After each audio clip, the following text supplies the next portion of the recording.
హైదరాబాద్ బాగ్ అంబర్పేటలోని Bathukamma కుంటను Hydraa commissioner ఏవి రంగనాథ్ సందర్శించారు. చెరువు ఆక్రమణపై స్థానికులతో మాట్లాడారు. తమ ఇల్లు కూల్చేస్తారా అంటూ స్థానికులు అడిగిన ప్రశ్నలకు కమిషనర్ సమాధానం ఇచ్చారు. ఇల్లు నివాస స్థలాల జోలికి వెళ్లబోమని, బతుకమ్మ కుంటను 2 నెలల్లో పునరుద్ధరిస్తామని పేర్కొన్నారు.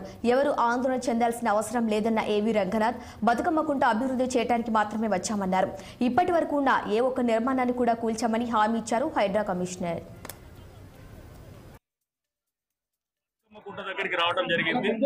ఈ చెరువు మీద అంటే ఇది దాదాపు ఆక్రమితమైనటువంటి చెరువు.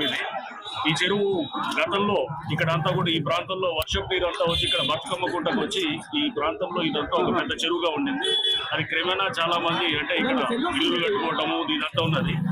అయితే ఈ చెరువు ఒక 5 ఎకరాల చిల్లర దాకా కూడా అది ఒక కబ్జాల్లో ఉన్నది. ఆ చెరువుని ఇప్పుడు మేము 5 ఎకరాల చిల్లర ఆ చెరువుని మేము రివైవ్ చేయడానికి హైడ్రా ఆధ్వర్యంలో జరుగుతున్నది. ఈ పక్కన ఉన్నటువంటి బస్ నివాసులు అంటే ఆ చెరువు పక్కన బస్ నివాసులు ఎవరైతే ఉన్నారో వాళ్ళకి గతంలో పట్టాలు ఇచ్చి ఉండొచ్చు, లేకపోతే వాళ్ళు కట్టుకొని ఉండొచ్చు. వాళ్ళెవరికి కూడా ఇబ్బంది లేదు. వాళ్ళెవరు కూడా వాళ్ళ ఇల్లు మీదకి హైడ్రా వచ్చి డిమాలిష్ చేస్తుంది అనేటటువంటి ఏమన్నా దుష్ప్రచారం జరుగుతుంది అనే దాంతో వచ్చి వాళ్ళతో ఈ బస్ వరకు కూడా మాట్లాడడం జరిగింది.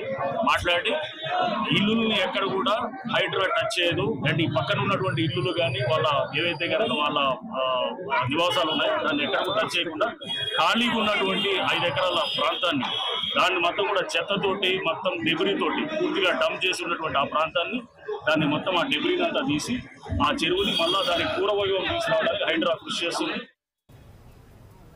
హైదరాబాద్ నగరంలో మళ్లీ హైడ్రా యాక్షన్ మొదలుపెట్టింది. నాగరం మున్సిపాలిటీ పరిధిలో హైడ్రా 2 టీమ్స్ గా ఏర్పాటై కూల్చివేతలు కొనసాగిస్తున్నారు. రాంపల్లి సమీపంలో రాజ్సుఖ్ నగర్ కాలనీలో మెయిన్ రోడ్ను ఆక్రమించి నిర్మించిన అక్రమ నిర్మాణాలను హైడ్రా అధికారులు కూల్చివేస్తున్నారు. హైడ్రా అధికారులు పోలీసుల బందోబస్తు ఏర్పాటు చేసి జేసీబీలతో అక్రమ నిర్మాణాలను కూల్చివేస్తున్నారు.